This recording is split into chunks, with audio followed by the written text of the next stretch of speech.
all over the space. What else has changed? Catherine says, I have changed.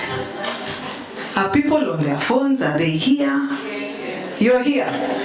Okay, good to hear from you.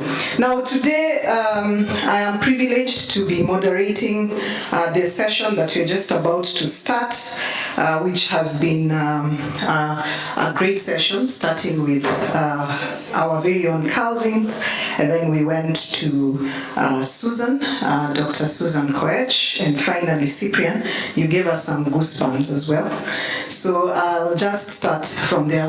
Our panel discussion is basically on fostering inclusivity, and it's important for us to figure out what is inclusion leadership, and then we look at the different perspectives from diverse voices. So if you have your questions, Dorcas, Catherine, and Rose will be supporting just to receive those questions. But just to give a background before I welcome my panel, is as we started listening to the founders yesterday, listened to different speakers, sometimes we join groups, we join conversations with our own expectations. And we were given a different idea of what to think about what is a board. So what do you think is the definition of a board?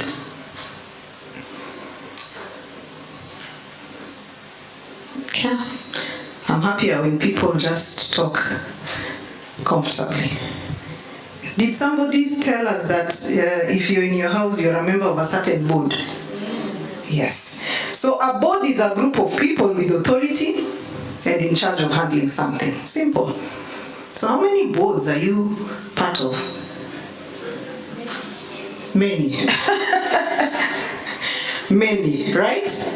So if you've been asking Mrs. Wanga, can I get to a board? Can I get to a board? Please identify how many boards you already are in. Okay? Coming to our topic for today, when we talk about inclusive leadership, very critical. But what does it mean? It's simple. It's a leadership style. Now, what kind of leadership style is it? It's a leadership style that actively seeks to include and value diverse perspectives and contributions. And this is done from all the members of the teams. So it creates an environment where everybody feels respected, heard, empowered to contribute to their best. So yesterday Anna said she even had to get an okay from her children. And they said, Mom, you got this. That's her board. She has empowered them. She listens to them. Now, as we've just also heard, what is the difference between what is happening in terms of the numbers?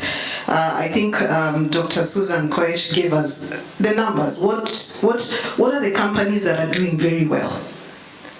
And then Cyprian has done his research and has even told us where are we going to start from. And the country doesn't see it so well, but what is your individual contribution? So I usually, with my heart of HR, I usually say, can we start from ourselves? What is my role in inclusivity? Before we want the leaders to tell us, what is my role? Self-awareness. Do you know yourself? Are you aware about your strengths? Do you know where you can contribute? Do you volunteer? Remember, you're already a member of many boards, right? Do you contribute to inclusive initiatives? So I should not expect SBM Bank to be doing a lot of inclusivity if me, myself, as a leader and as an individual, there's nothing I'm doing. And number 3, education. Are you a subject matter expert? What will people celebrate you for? What are you known for? Where do you contribute? And then finally, do you network? Do you build relationships? And is your relationships of a diverse background? Yesterday I felt like I was in a house of lawyers, but I admired the way they appreciated their leader. But what did the founders do? They have embraced different people. We had all sorts of speakers coming in. So are you building networks within just your profession, within just what you do to be comfortable, or are you embracing a diverse approach where you have different people? Okay, so that's food for thought as we listen to what the different leaders will tell us. And without further ado, allow me to welcome our very own director. I have the privilege of moderating my own regulator. Daktari Karibu. She has a lot of experience in the banking sector. We also listen a lot to what happens, and she'll tell us where she started from. In the banking sector, she has brought a lot of life and fun. So when you hear culture, that is very, very important. And then we have another lady who's joining us, Jane. Jane is an expert on gender diversity and inclusivity, but Jane is also a member of the Women on Boards Network. Where is my other moderator? Oh, sorry, Joyce. Sorry, Joyce. Oh my goodness, I'm so sorry. Joyce, where is Joyce today? Yes. Sorry, I was mentioning somebody else. So Joyce is also a subject matter in this, and she's just going to come in and give us some insights together with the different speakers for today. And I'd like to throw the mic to you, Madam DG. I think we have talked about different, just getting to understand you as leaders before we even get into this conversation for the day. I think in the morning we started by understanding what is an effective board. And part of the discussion included the kind of contributions that we do give. So allow me to ask you, where did you start banking from? Because you have actually, we want to understand, can you actually add value from whichever level? So where did you start banking from? All right. So thank you. Thanks once again for having me in this forum. Before I talk about where I started my journey, let me pick up from where Cyprian left on where we are as a country, that indeed, despite all that you maybe can pick and say that it's really right for us, it's Kenya is a country where we really have high standards. And even maybe you may not know, but if I can pick on the macro indicators, where we are today, we are actually the best in every aspect. Our GDP growth, 2023, 5.4%. Quarter 1, 2024, 5.0%. That is actually higher than 1 sub-Saharan Africa, 2 higher than global average, and if you look at it, it's because of the resilience of the Kenyan economy in terms of the several sectors. Secondly, as of today, our currency is the best performing currency in the world. Against the US dollar, please get it right. The best performing currency in the world against the the US dollar. Please clap for us. And as you do so, it is how year to date, and I'm a numbers person, year to date, our currency is performing as appreciated at almost 17% against where it was as of January. And that's not the job that I'm doing alone or the governor of the central bank. We do with a team, and I'm glad because one of my colleagues who works on that every day is a member of the Women on Boards Network. Michelle, seated here, is in our financial market. She's in our dealing room. Please clap for Michelle. That is the job that Michelle and others do, and I'm very proud of what they have been able to do and what we have been able to do in the Central Bank of Kenya to make sure that we have in place monetary policy reforms that have led us to achieve that. Number 3, our inflation is at 4.6%. That is the lowest it has been for the last, like 4 years ago is when we were there last. So we are doing well as a country despite every other aspect. So please clap for yourselves as Kenyans. To the question that I've been asked, I wish to just maybe go back to like where I started and why I wanted to be a banker. I grew up in Cherangani, a village called Suerwa. And as I was growing up, one of the things I loved was just working with numbers because I loved numbers. And I just thought, that, and actually from the beginning, had my focus on being a career banker. And so I started off in KCB, and I managed to grow through the ranks. And one of the things that actually made me to grow is because in the banking industry, it's a numbers games. And a numbers games in the sense that it's on your performance. And I just made sure that I was a high performer. A high performer that you differentiate yourself from the rest of the pack, such that you can be able to grow from one level to the other. And I am a product of hard work, resilience, and building on strategic networks and building and value-based relationships. Because where you have value-based relationships with your clients, for instance, you will continue to grow, especially from the banking sector perspective. Because then those clients of yours will give you referrals and you will keep on moving.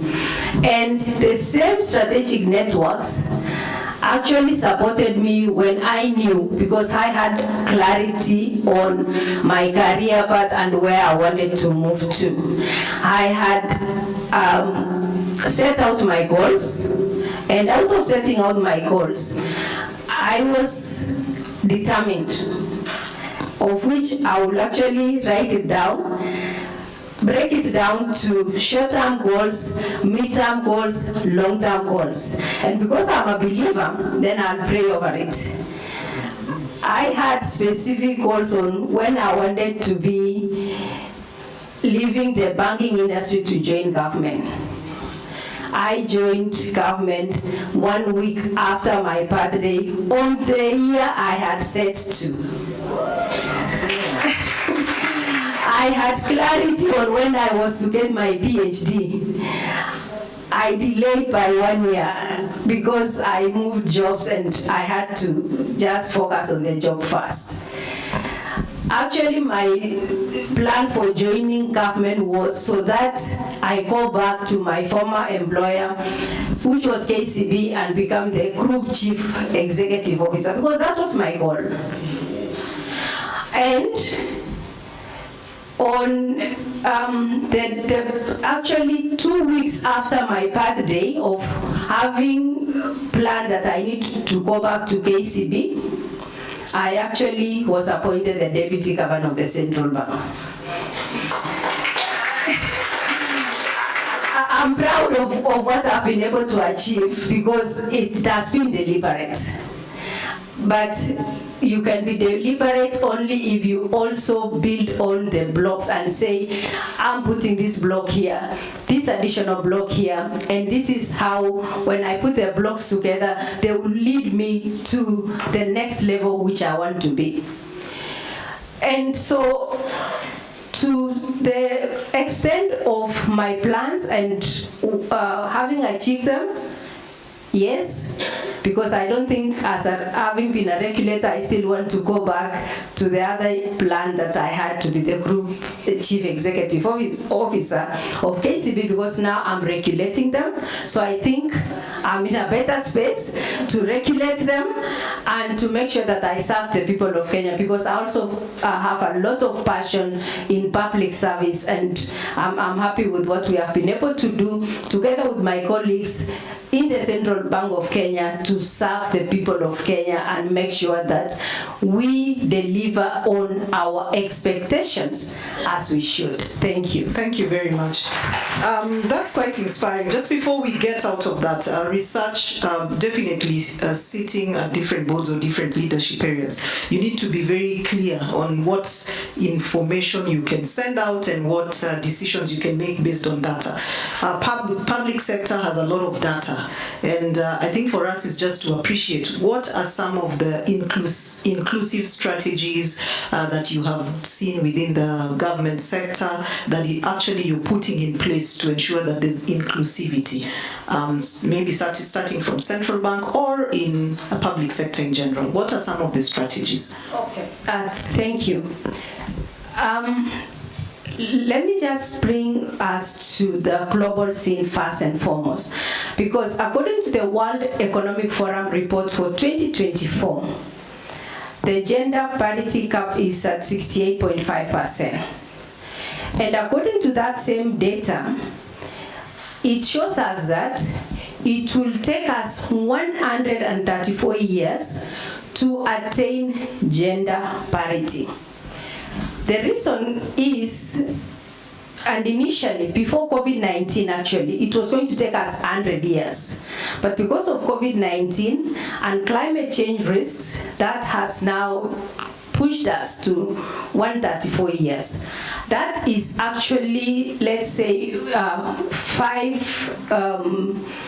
would say it will take us 5 generations to attain gender parity. So for starters, all of us in this room will not be alive in the present state unless maybe you come back differently for you to witness gender parity.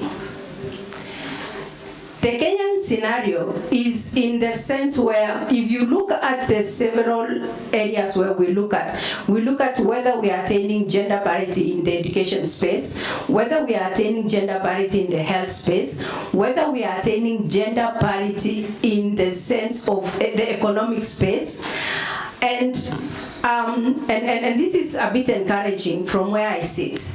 On the economic space, we are doing better because we have more women in Kenya participating in various economic activities. The only thing that we need to do is to make sure that we have the right policies, enabling policies, which one of them is, like, for instance, the affirmative action. How do we make sure that women participate in various, let's say, tenders or procurement within government? How do we make sure that there are specific sectors that are just, women are the ones who are supposed to be allowed to participate in? Back to the issue on the public sector. On the public sector, and especially if you look at the issues around our constitution, you realize that, well, before the 2010 constitution, we have seen that as a country we lag behind in matters of diversity and in matters of inclusivity. For starters, in the public sector alone, in a country where we have over 40 ethnic communities, most of those who are represented in the public service come from just a few communities. Actually, 50% of the communities in Kenya are not well represented in the public service because 23 ethnic communities have a representation of only 1% of their people within the public sector. What does that tell us? It tells us that the Constitution 2010, which is premised on under Article, it should be 10 and 2, is it 10 to 10, which talks about transparency. It talks about inclusivity. It also talks about fairness. It's supposed to make sure that throughout the recruitment policy, right from advertisement of jobs, where now when you look at every job that is advertised, it's actually some of them down there, it will be indicated that women and people with disability are encouraged to apply. It means that we are actually recognizing that we have a gap. So that is the beginning. Then on the selection process, when we do the selection, do we ensure that there is inclusivity? You know, that women, or because either gender means either women or men, should not be less than 30%. Do we ensure that people with disability are there? So the Constitution gives us that framework. Then from the Constitution, we've had several other policies within the government, and also it includes like the national gender equality. We also have within the public service, we have public service regulations that are also supposed to look at that. But with all those I would say legislative framework in place, we still have challenges, and possibly it will be because of the implementation. Because you can have good laws, but if the laws are not implemented, then what does that mean? It means that we'll just remain where we are and will not be able to move forward better. All right, thank you very much. Just speaking on that, Cyprian, we note that there are challenges, and I'd like to pose this question to you. What are the biggest challenges do you see our leaders face in creating inclusive spaces, especially based on a lot of research that you have done? You've even showcased and given us a path that this is what Africa needs to do in order to build these ladies. But what are those challenges that you foresee, looking at now and in the future? Thank you very much, Jackie, and Dr. Susan has touched on a very important, probably the most important, really, factor, which is non-implementation. Over the last 18 years, and I'm saying from 2016, the country has generated big, important researches and reports. I'll draw the conference to one of the most important reports, which is the NEPAD APRM peer review report on Kenya. That report was a product of about 46,000 Kenyans who were involved in the interviews. And the report has 8 findings in terms of the problems and the gaps. And that report lists non-implementation and non-compliance to policies as one of the biggest problems. I've told you there are 8 of them. The others is poor management of diversity, which again DG has spoken about, especially ethnic diversities. The issue of discrimination against women is identified in the NEPAD APRM report. But I wanted to start from where she left, that our biggest problem as a country is that we have policies that we are not implementing faithfully.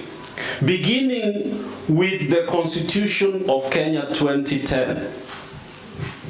And I want to inform the conference that every aspect of the Constitution has been implemented, even if not faithfully, but there is one area which is implementing the not more than 2/3 gender principle, which every administration has refused to implement. So you can see that we do not even implement our constitution. We defy our own constitution.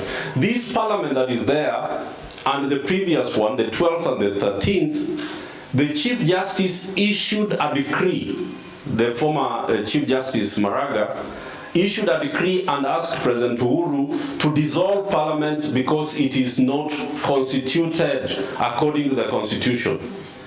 That decree is still in force. And the president after Uhuru is President Ruto. He has not implemented that principle.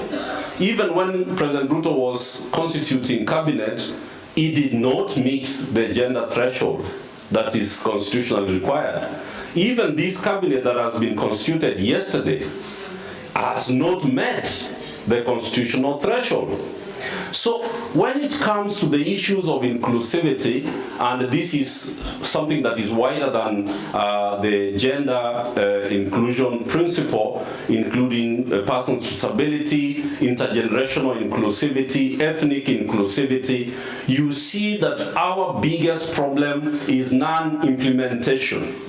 The other, and I'll just speak, there are many, but apart from non-implementation, the second most important barrier is the socio-cultural norms, tradition, practices that are widely believed, myths, and many other challenges that we have. So I want to stick to those two for now, because we can go on to education, where we are making a lot of progress, but we still have a lot of gaps. But those three, non-implementation, the socio-cultural norms and myths and beliefs, are some of the things that have made it very difficult for inclusion to be achieved in the country. Thank you very much. And I think I would like to ask you people to think through the institutions that you are in. Are we implementing this decree that we all definitely know that we are supposed to be looking at 2/3? So you start with yourselves, your teams, your institution, and simple questions like, do you even know what is the percentage of female do you have at the places that you are working for? Because it starts with the little things. You can see we are saying that we are actually not implementing. The policies are there. We are great at drafting this, but they have been set, they have been put in place, and they have to be implemented. But when we start, how many are above 50% in the workforce? Just let's start by that. How many are above 50%? So it's only myself and Rose, and okay, now the hands are going up. So which means we are not so sure. Right? So it starts from, do we communicate this to the rest of the members that you have? Is there that communication first? Are people aware? Do they know why they need to be part of it? And it starts from the basic little things that we do. Now, getting to a different level, we need to, Joyce, you've been in this gender space for some time, but you need to look at the measure, the impact, the end game, right? What are some of the what is it that organizations can actually do to measure the impact of diversity and inclusion? What do you look, when you look at it from a far end, what's the end result, so that we can be encouraged to see what are the benefits? Yeah, thank you. Thank you very much. Is this working? My apologies, yeah. Good afternoon, everyone. Good afternoon, Joyce. We seem to be, going into a different space. So, every time I think about inclusion, and I'm glad, Jackie, you defined it actually, but I also ask myself, where does it come from? What is inclusion in your local language? What's inclusion in your mother tongue? Someone? What is it? How do you say it in your mother tongue? In your mother tongue? What is it? So I'm a sociologist, I must declare, and very privileged to be sitting next to Madam DG here.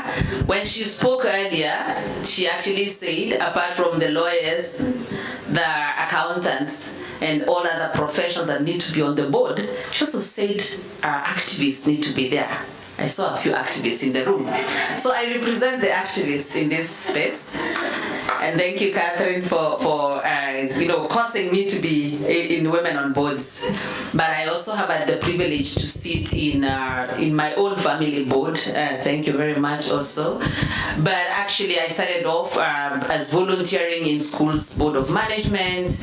I've been in boards of small non-profit organizations, but also have had the privilege of sitting in two public sector boards. I spent 6 years with the insurance regulator, IRA, between 2015 and I think 2021.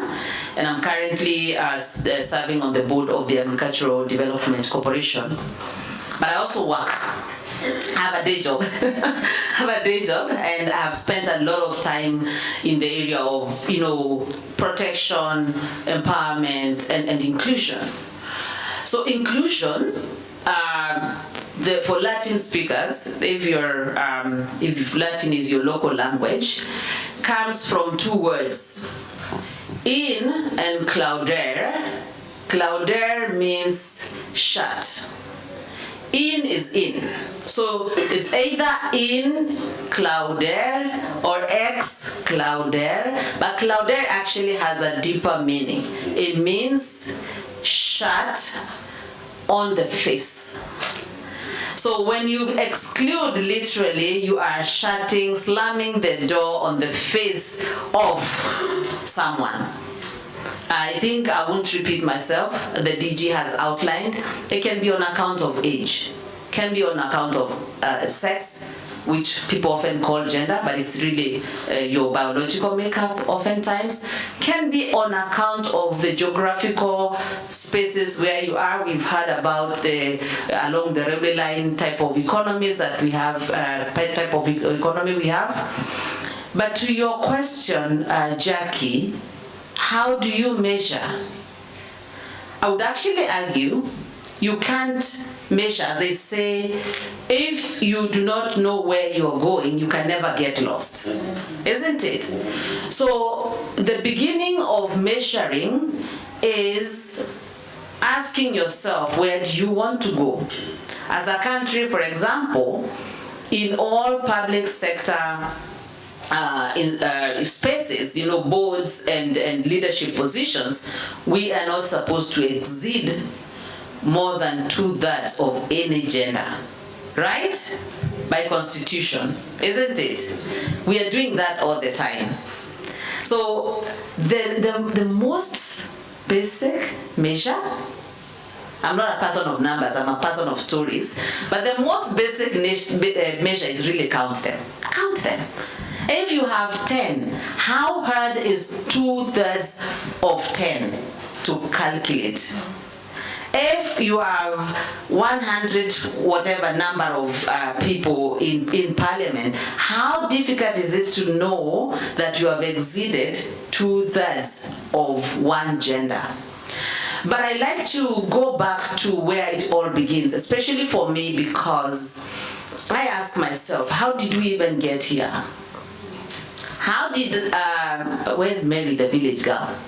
The village girl really speaks to me because I'm a village girl myself. How do I, as a girl from some village in Meru that is not even on Google Maps, find myself here? How do I get included in this conversation? And I'll say the basic respect, the basic kind of secret to inclusivity is education. So I spend a lot of time at the intersection of SDG 4 and SDG 5. The SDG on education and SDG on gender inclusion. We talk a lot about countries. So what are people doing? How are they measuring? Rwanda comes as almost like the poster child of Africa when you think about gender parity. But there's actually another small country in Africa that we discovered recently at my place of work.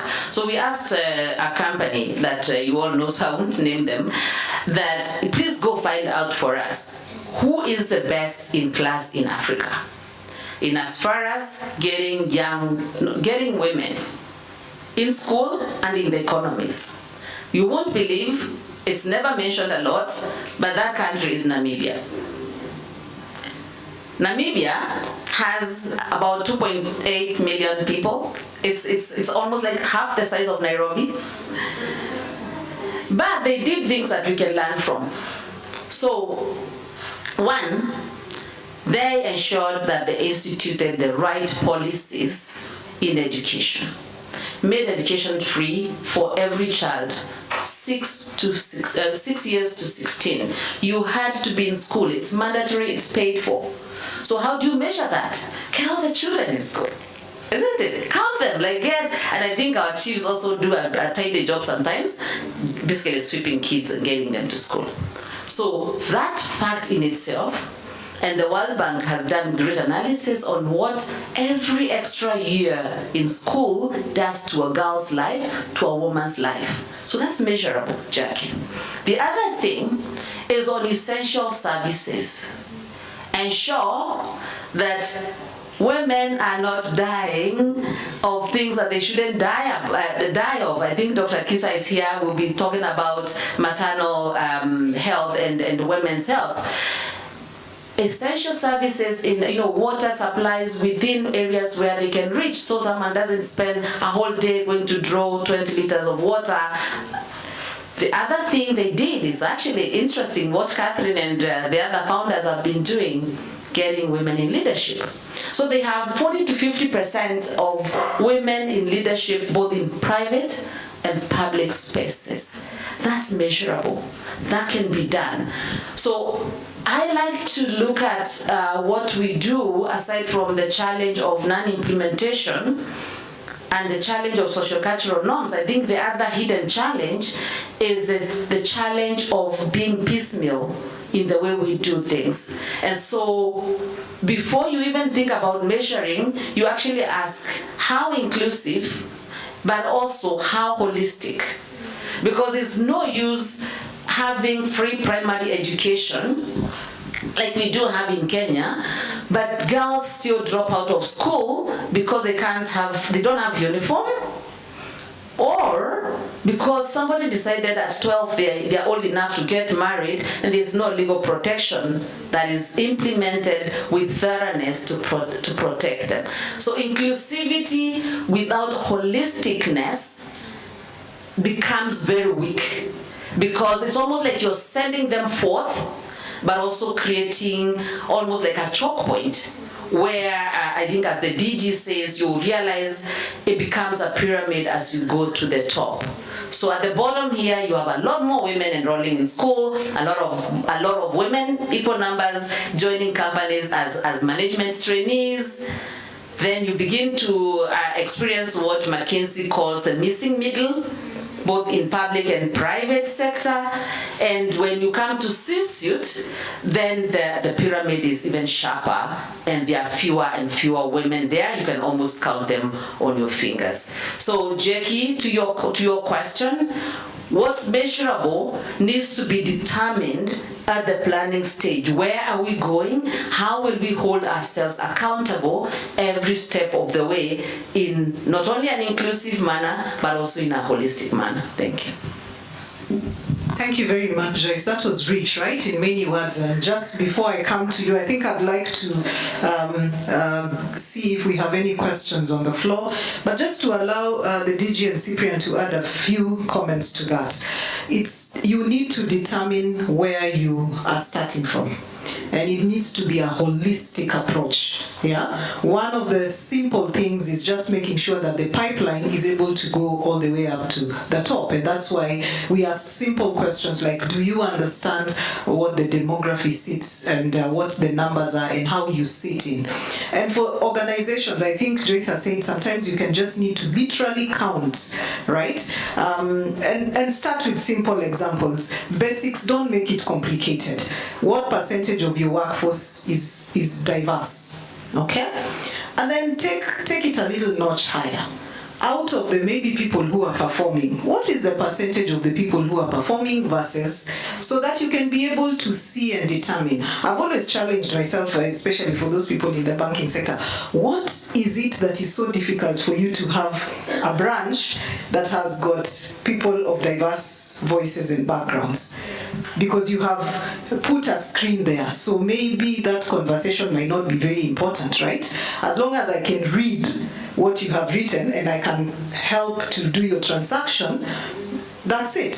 So why do we have to have people who are specific in certain, like you must have certain capabilities to be able to do certain things? So unless we take ourselves to that level, have we asked ourselves why the pipeline gets thinner when you get into senior leadership and above? How many people have gone to have plans and blocks like some of the people we aspire to be like, in terms of what intentional competencies are you building? What are you doing? Where are you placing yourself? So we have some head teachers who've just taken another step to either mentor or coach people. But you can see from the entry level, have you seen how many of the students you have grown have gone up? Assume that they have gotten up to senior leadership. What is it that has made them not go above that?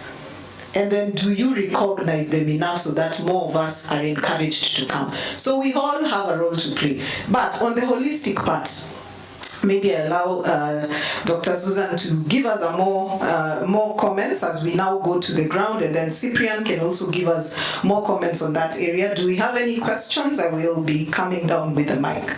Oh, there's quite a number of questions. Parting, let me allow Dr. Susan, would there be anything you want to add on the conversation we had with Joyce?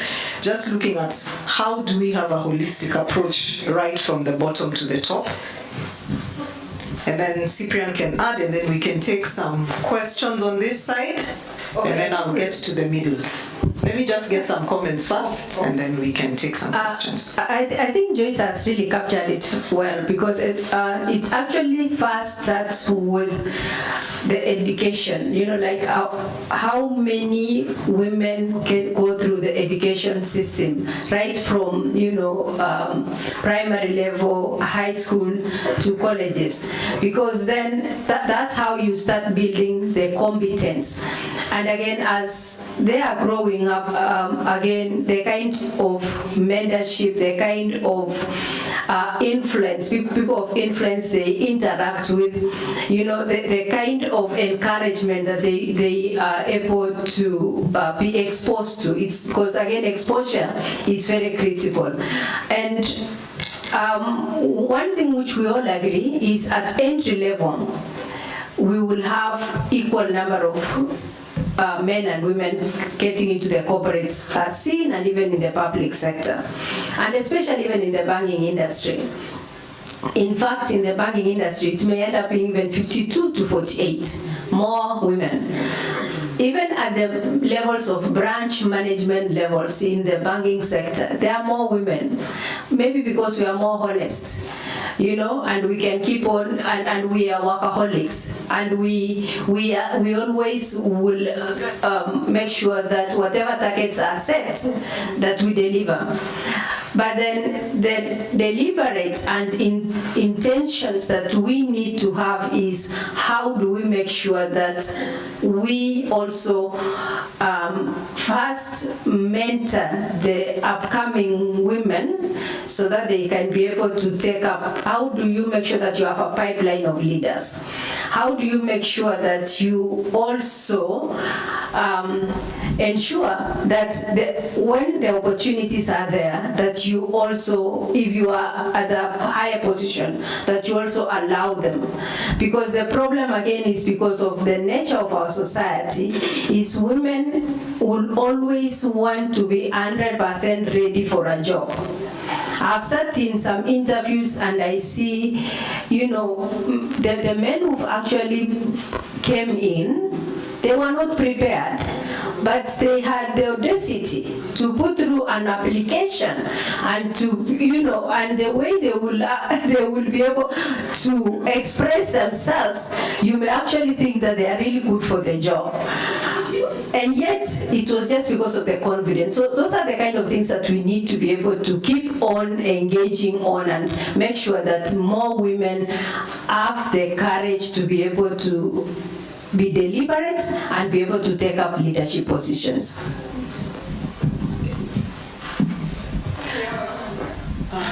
Comments? Or I wanted Cyprian to wrap up on that, and then we can take a comment here. How many comments do we take, Rose? Quite a number. Oh my goodness. Okay, so we'll start there. 5. Okay. All right. Okay, let's take the comments. Then let's take your comments. Okay, can I go? Yes, please. All right, thank you very much. Allow me to be very brief, I hope I will. Please do. Like you read my mind when you mentioned, but I'll use some experience that I've had. I've been, I'm in academia, and I have seen incidences of where we are running from the kindergarten all the way to university. I go through all this.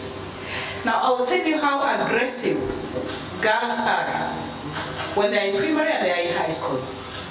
In the university, when they get in, they slag. After slagging, by third year, then they realize, hey, I need to work. However, they are too slow to pick up. So you'll find after 4th year, a lot of men supersede the women. Now, one other thing, when they get out into the field, I don't know whether you have seen this happen in the community. There is a stance where a girl can grow, and if she's ready to break the ceiling, even when married and still progress, she moves very fast.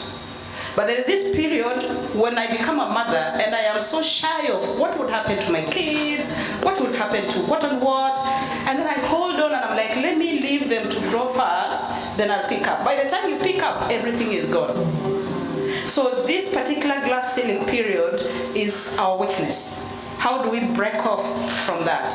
I saw Faith yesterday say something, that yeah, I have these people who are supportive to me, but there is this one person who doesn't have support. What happens? And look across from the social science to the scientific arena, you will see a very big discrepancy on how people are able to break the ceiling. And so one other thing is, now if I'm able to break this ceiling, which lady is here to hold my hand? Mm-hmm. That is where the trouble is. Okay. Thank you. Thank you, Rose. I don't know which order you used, but we said we'd pick about 5 comments. Okay. All right. Yeah. Thank you. Catherine, you want to read next? Yes, Catherine wants to go next. Okay, Catherine. Thank you, Jackie. I come from the school of thought that if you don't ask, you'll never get, right? So I have 3 asks of our panelists. Okay. The first ask is strategy. Cyprian, can you help women on boards put in place that strategy that you talked about? Okay. That's one. Joyce and UN Women, can you find us some money to put in place that strategy? Number 3, Madam DG, it is about time we revised the prudential guidelines. Yes. Put in place the gender quotas, and then make sure that we implement them, and that will be your legacy. I am happy to help in that. All right, so Catherine has asked, there are 3 questions, and everybody has been given that, so they will answer. Let's take 2 more. Thank you. Yeah, thank you. My name is Elizabeth Obanga. I work for the US Women, and I oversee your work on women economic empowerment. So 2 things. I feel privileged to have sat here for the last 1.5 days and listen to those fantastic presentations.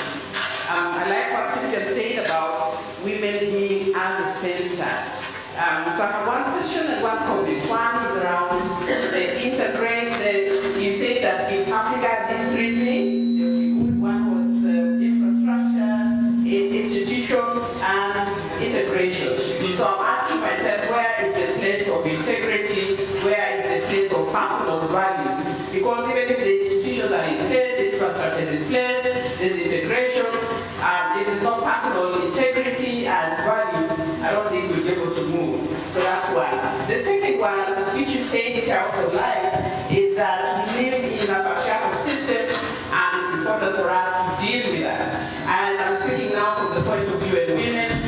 You remember yesterday what Anna said, that there were agencies for literally everything, apart from the gender equality and empowerment of women. And therefore, then, by extension, then UN Women came to be. So one of the things that UN Women have been doing, of course, is also research and appreciating or understanding that women as nurturers is in itself also a problem, because then it is limiting women's ability to be able to play in the economic space and to therefore, by extension, become members of the board. And so UN Women has been working with the State Department for Gender. I think it is a policy within the FDP4, within the Women Economic Empowerment Policy and Strategy, to develop a national care policy that is looking at 5 areas, looking at recognizing that it's an issue, that caring and gender roles are an issue. They are limiting women's ability to be able to play in that economic space, that we need to reduce them, that we need to redistribute them, that we need to reward them if it's about decent pay, but we also need to represent. And I remember you saying that it's important for women to be part of the political process, so representation is part of that. So I'll just ask that you are aware of it, those of you that are in different institutions, be aware and be part of this process, so that the government of Kenya is able to put money into these national care policy institutions, including looking at some of the infrastructure. If we can have water systems close by, a woman in Turkana does not have to do 10 kilometers, then she has more time to, take care of her children. Somebody was talking about what will happen to my children, so they will have more time to take care of their children. Maybe government of Kenya needs to put more money in energy, so that women don't have to spend so much time going to look for firewood. Yeah, so all sorts of things, but also there's the role of men in terms of redistribution, and the role that we play in reducing the burden of the woman. Thank you very much.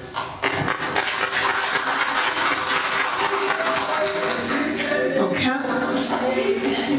So I'll ask the panel to write down the questions that they will each take, and then once we are done with that, we'll give each one of them an opportunity. Then we cross to this other side. Burning questions. Okay, yes. Your name, please? Thank you. Shamala Immaculate is my name. I come from Tanzania. I am in the board of IRA, Insurance Regulatory Authority.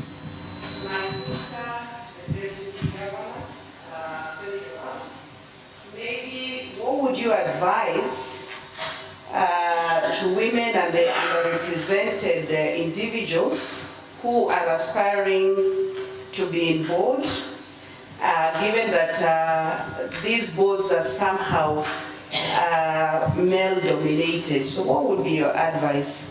The last question, kwako kiongozi Cyprian, mtetezi mwenzangu. Katika masuala ya utafiti,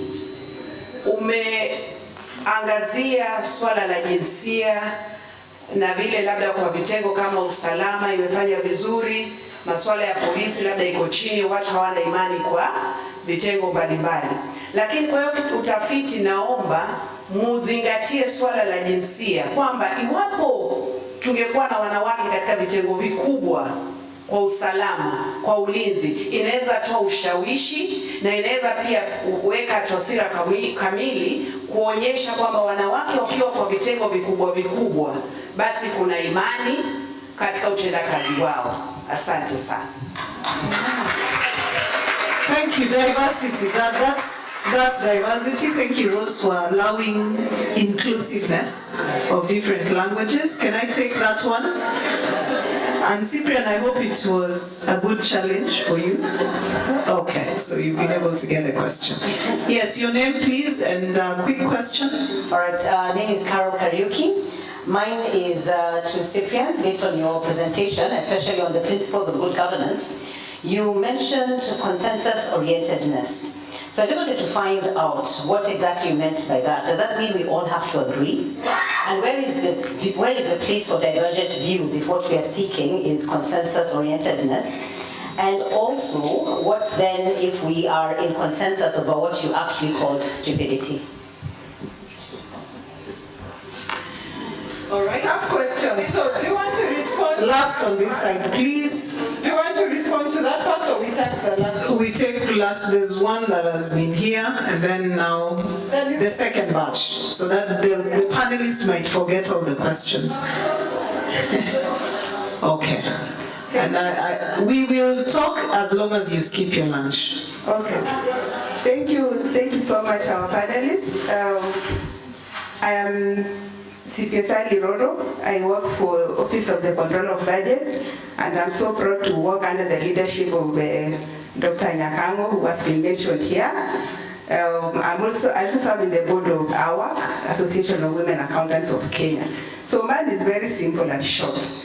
This issue of non-implementation of the gender of the constitution, what are some of the penalties we can impose for non-compliance? Yes, because we just need to penalize institutions, for non-compliance, and the issue of monitoring and evaluation. The institutions which are concerned with monitoring and giving reports on non-implementation of the same and the consumption of the reports, how can we make sure that we implement or we take the correct, enforce, yes, the recommendations from these bodies? Thank you. Because I think it's high time we just penalize the people who don't comply with the law. Okay. All right. Thank you. Can I start with Cyprian and then come to Daktari and finally Joyce?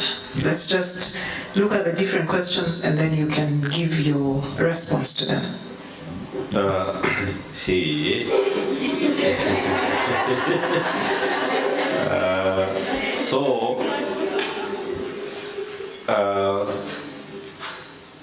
Now, let me start from the lighter part because the questions have been very tough. You know, DG here told us that before she went to Central Bank, her idea was to go back to CBK and become the group or KCB. And become what? The group CEO. Group CEO. So now that she's at CBK, I was waiting for her to say, now my new ambition is to not only go beyond becoming the governor and probably becoming the... why didn't you say that, DG?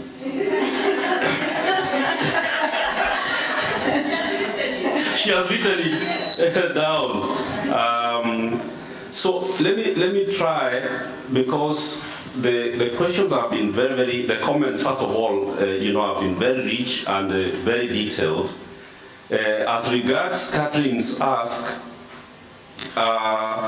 this, in terms of a strategy, is something that we are, of course, ready to support and make our contribution towards.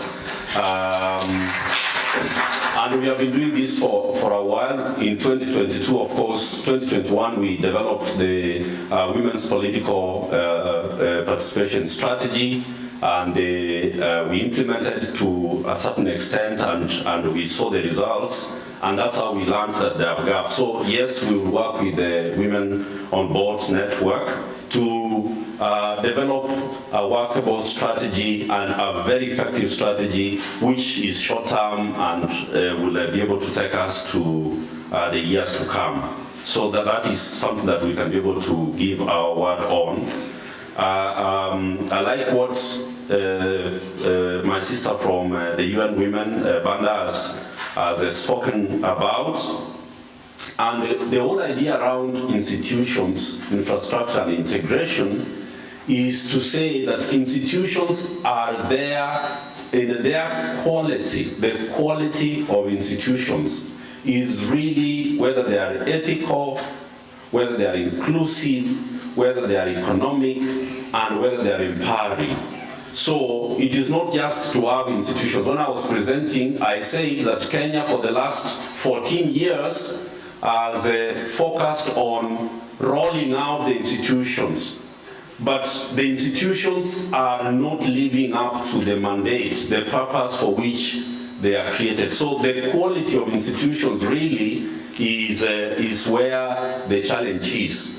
And but I want to add something small. I served on the UN Women Civil Society Advisory Board for 6 years.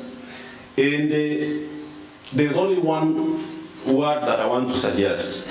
We need to de-risk the economy for women to participate in it. If you look at the amount of money that is in pending bills in this country alone, and if you knew the number of people, businessmen, contractors, who have died, who are unwell, who are in hospitals because of bills that have not been paid over the last 8 up to 10 years, then you will see that women cannot survive in that kind of an environment, because banks are going to be on your case, Shylocks are going to be on your case, properties are going to be auctioned, and they are being auctioned. I just buried a cousin of mine 4 months ago, a gentleman who was a contractor, and was not paid for nearly 6 years, and finally we brought him on an ambulance to Nairobi, and they passed on. So we need to de-risk the economy in Kenya. It is too risky to get into. And women have to weigh a lot of things and ask themselves whether they want to really go into those kinds of very risky businesses. DG, as you were saying, that we should involve more women in tenders and government. Government is too risky now in this country to do business with, and we need to de-risk it if we are going to succeed. Now, to my colleague and leader, Shamala Immaculate, you know, the security sector in Kenya is one of those places where I don't know what happens. By the way, that is the 47th tribe. The security sector is a tribe. When the people get into that space, they don't even become Luos or Kikuyus, they become a new tribe. They have their own code, they have their own language, they have their own secrets, and they operate in a very different way. That is why we've taken, since Ransley, that was 2008, we have been trying all this conversation around security sector reforms, police service reforms, and etc. But we have not been making progress. This is one of the biggest areas where, if we are going to progress as a country in governance, in our democracy, and even in our development, I agree with Immaculate that we need more women, first of all. Why women? Because I say, when women are given an opportunity, the first thing they ask is, how can we nurture this institution? How can we nurture these people? How can we support them? But I told you that when it is men, the first idea is, how do we control it? How do we conquer it? And that is the biggest gap we have there, if we have to really go there. And Joyce here has done quite a bit of work in that area. And we all are, we don't know how progress is going to happen in that space, actually, because, as I've told you, it looks like they have a new tribe that people get recruited into when they go to the security sector. Carol, I totally agree with you.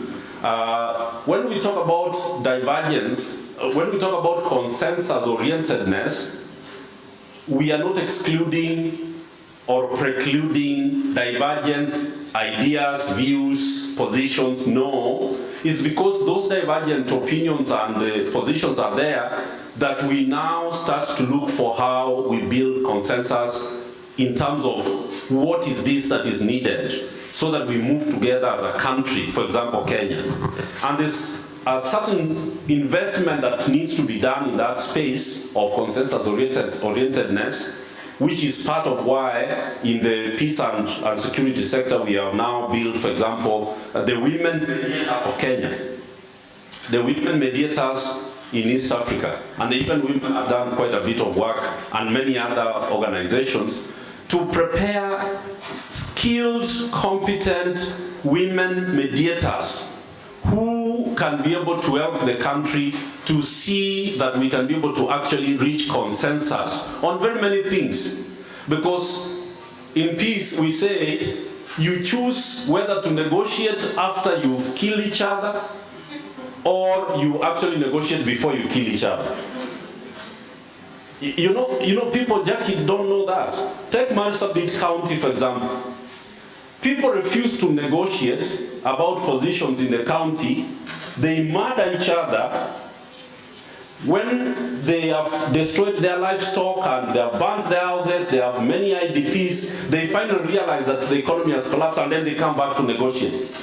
Then you say, but this is what we told you. Negotiate, reach consensus, or now you're going to share positions, even if you're going to do negotiated democracy, before you kill one another, you kill each other. So I think that consensus-orientedness is not to exclude divergent views. It is because there are divergent views that we seek to reach consensus-orientedness in governance. Thank you very much. Okay, thank you. Thanks. I think I can. Yes, one please. question I can respond to. Okay. But before that, let me respond to Cyprian. That strategic plans for institutions are normally put on their websites. Okay. So that you can be able to see what are their plans, what are the initiatives, what are their activities, where are they going to get the resources, how much is it going to cost. But personal strategic plans are never put out to the public. You don't even dream about it. You just record it and you keep it to yourself. Talk about it once it has been actualized. Before that, you just make sure that it's just you. If you are that person who, when you dream, you talk. So let not even your spouse know. And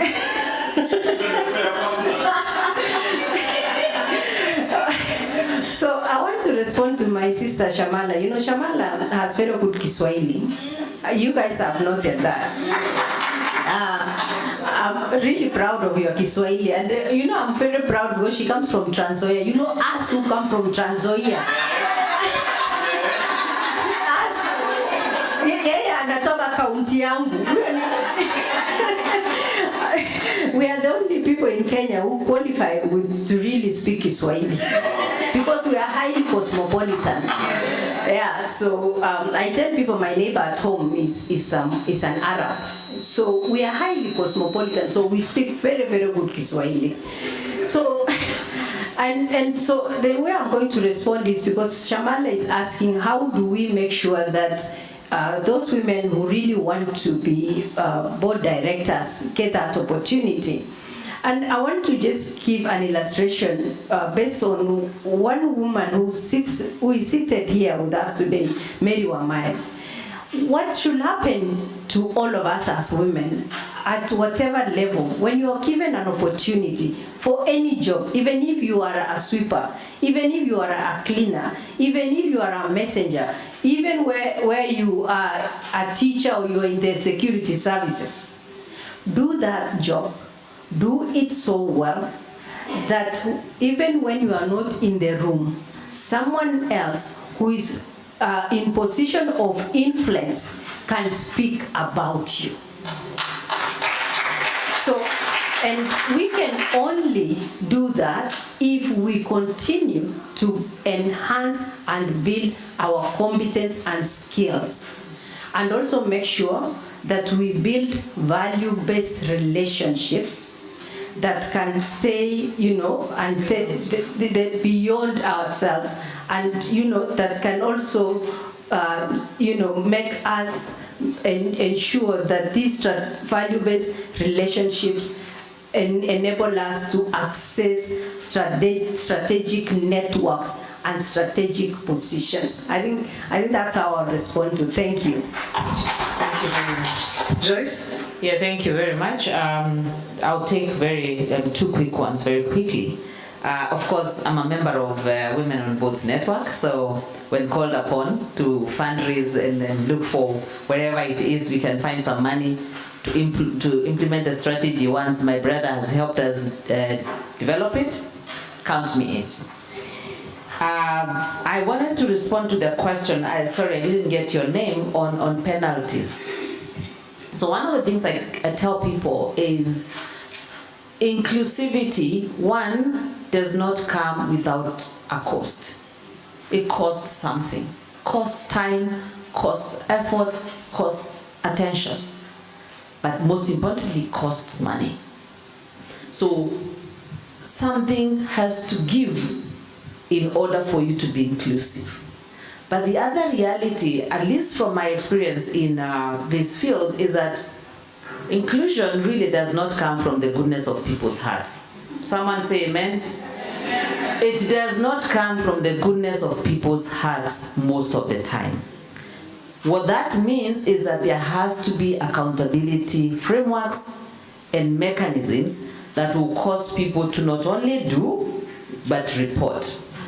So I mentioned earlier in my introduction that I served on the board of IRA, but I'm currently serving on the board of ADC, but there was a break in between. I mean, you all know what Gazette notices do. Yeah? So there was a break in between. But when I was at IRA, the PC, the performance contracting guidelines, included gender mainstreaming as a trackable indicator, which all agencies were supposed to track and report to National Gender Equality Commission. Last financial year, when I sat in the PC negotiation for my current board, I looked at the guidelines and I actually discovered that indicator was not there. And because of my interest, then I put my hand up and asked. And I was told, oh, that one has been retired. I'm like, okay, maybe I also need to retire actually. But what that means is that somebody somewhere has sat and decided that we have sufficiently achieved on this work and we can move on to something else. But is it true?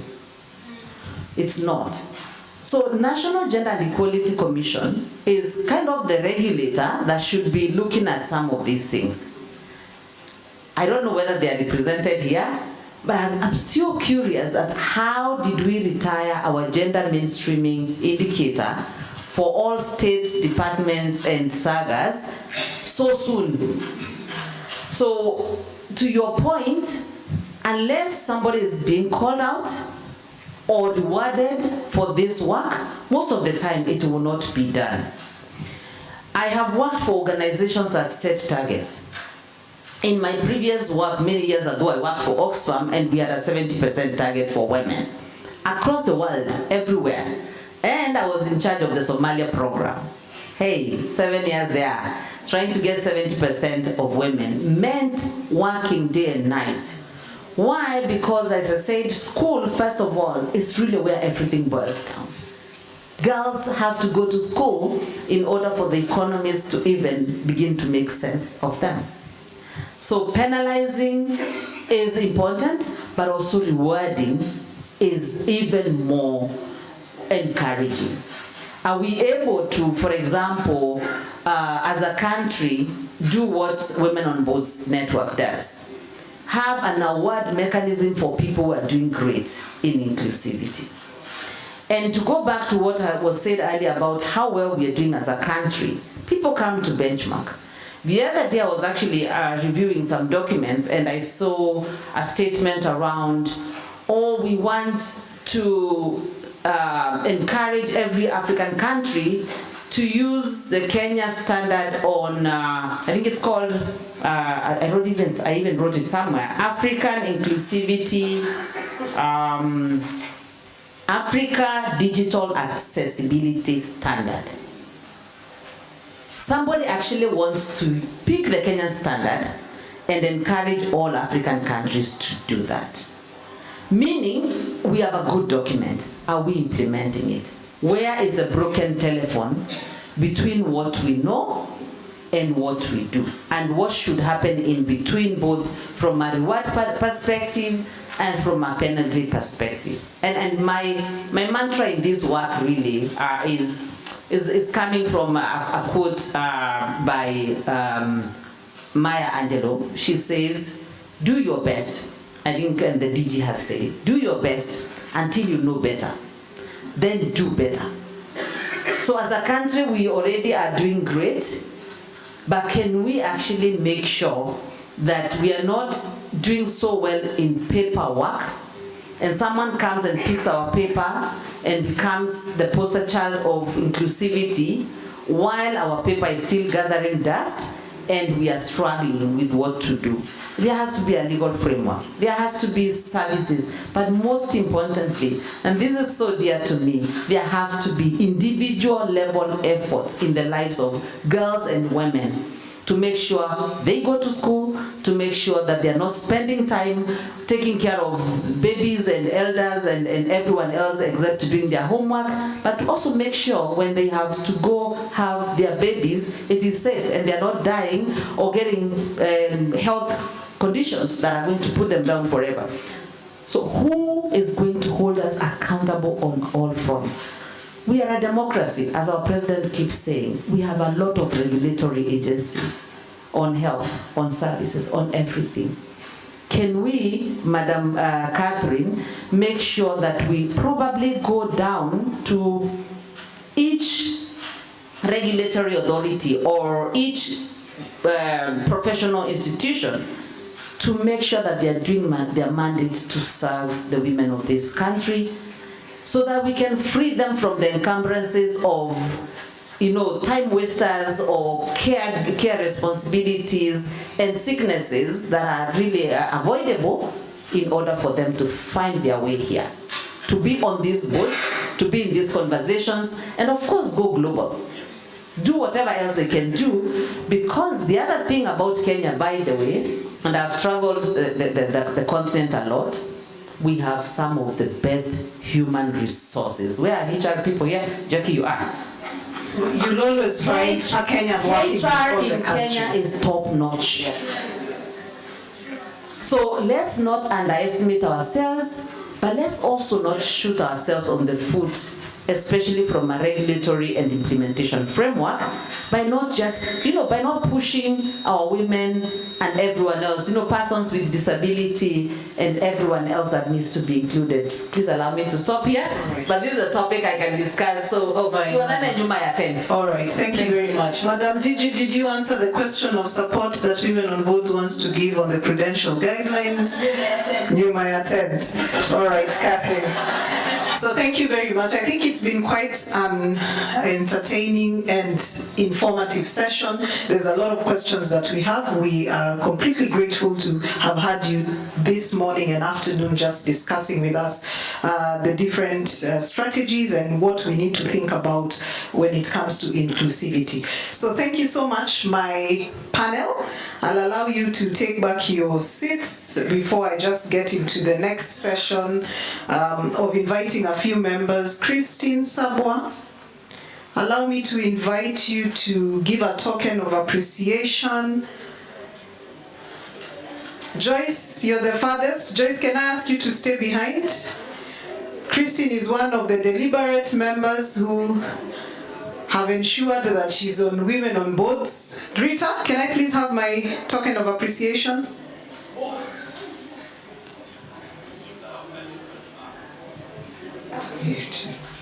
Okay. So Joyce, please come. We want to say thank you very much for your informative information and your passion.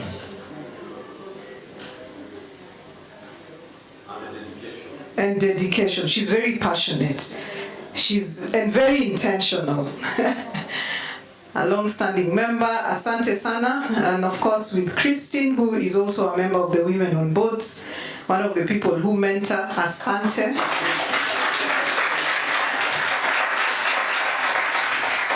Okay. Kiambi, UN Women, please come. Cyprian, kindly come to the front. Cyprian, thank you very much. Asante Sana, Cyprian. We are going to see how we are going to help Kenya be among the top 50, so don't give up on Kenya. Can never give up. We cannot. Thank you very much, Cyprian, and thank you, Kiambi. Asante Sana, Kiambi, and I'd like to call upon Catherine from Sidian Bank. Catherine, where are you?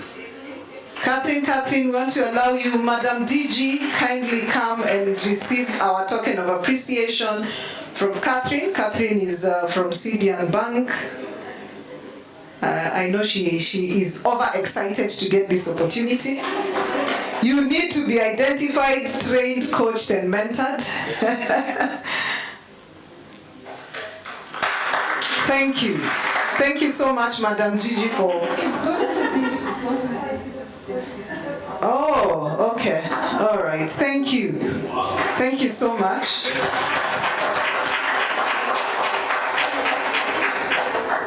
Thank you for spending half of your day with us and for sharing insights. So thank you very much, ladies. Allow me to, and on behalf of Women on Boards, Madam Wanga and the rest of the team, Rita, we appreciate the gift we got yesterday. Did you guys love your gift bag? Have you talked about it? It was so inclusive, right? Dr. Lisa, we got a lovely gift bag and we can't wait for your session. All right, so allow me to leave you with some 3 books. If you'd like to read a little more about leadership, inclusivity. There is Leadership Self-Deception by Ambiga Institute, and this just helps you to know how to be an effective leader. Leadership self-deception, and it also helps you to identify and overcome self-deception. You cannot really lead without that. We will give this to Rita, who will also circulate that. There's a second book.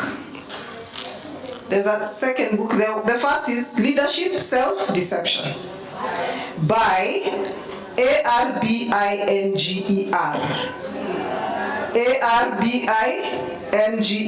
Institute, okay, to help you on your own self-awareness. The second one is the Inclusive Leadership Handbook. It's a very, very, very, very good book to help you understand what kind of initiatives can you be able to put within your teams. This is by Jennifer Brown. Okay? I heard that we are starting a book club in WBN. And then the last one is Impactful Inclusive Leadership by Archie. Impactful Inclusive Leadership by Archie. So we've been given all sorts of nuggets. I think for me, I always tell people, what is your challenge that you take out of the sessions?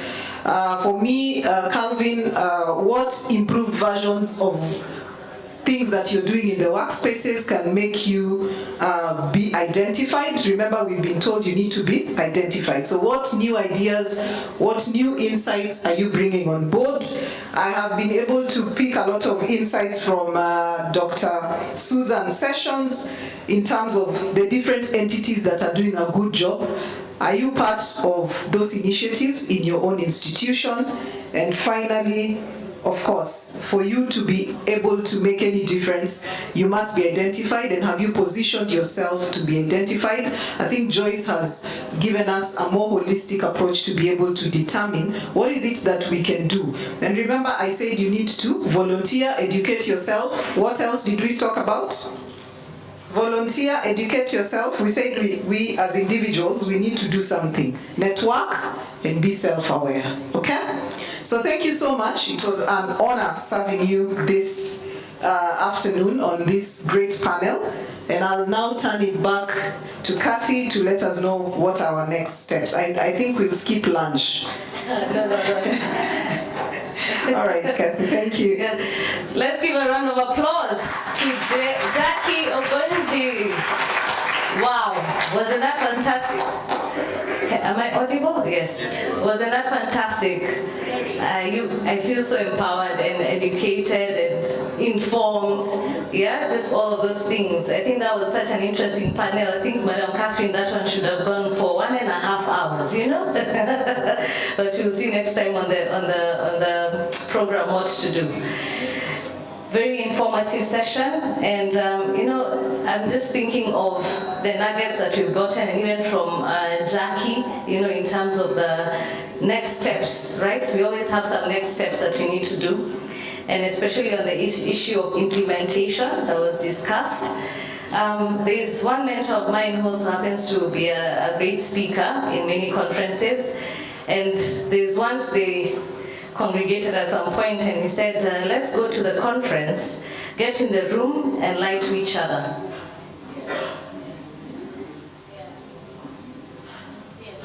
Yeah?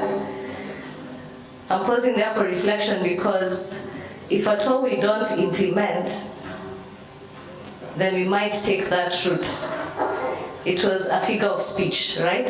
Because there are so many conferences we go for, there are so many beautiful nuggets that we get, but the challenge is on implementation. So we are not going to be part of that bandwagon. And I love, that's why I loved what you mentioned, Madam Catherine, on the 3 steps that we need to take, and the agreement and the alignment that we had from the panelists on what to do next. So we are waiting to see the 50-year strategy of women on boards as being one of the key outcomes of this conference. So time is well spent though. We are at 1:43. I believe we can take 45 minutes for lunch, my co-MC. So we come back here by 2:30. But again, here at Women on Boards, we give you a choice on the time you want to enter the room again. So you can still decide if you want to come back at 2:31, right? And another surprise is going to be accorded to you as per your choice, all right? So let's see each other here back again at 2:30. And we'll continue with the conversation. So my name is Kathy Mwangi, for some of you who didn't know. I have noticed there are very many Catherines in this room. They say Madam Catherine, the co-founder, Catherine Sidian, Catherine the director from Central Bank, Catherine myself, and others you may not know. So I hereby request because I identify also with the eagle, as I told you before. So you can call me Kathy, the eagle. All right? The eagle of Africa. I identify with the eagle so much, and I'll give you my story at another time. But with that, I would like to release each one of us. What shall we do? For another important announcement. What shall we do? Thank you very much. Just 1 minute. We haven't done our group photo. Yeah? Yes. You see, we didn't do it yesterday. So I request, just as we go out, let's do the group photo just stay at the stairs before we head for lunch. Thank you.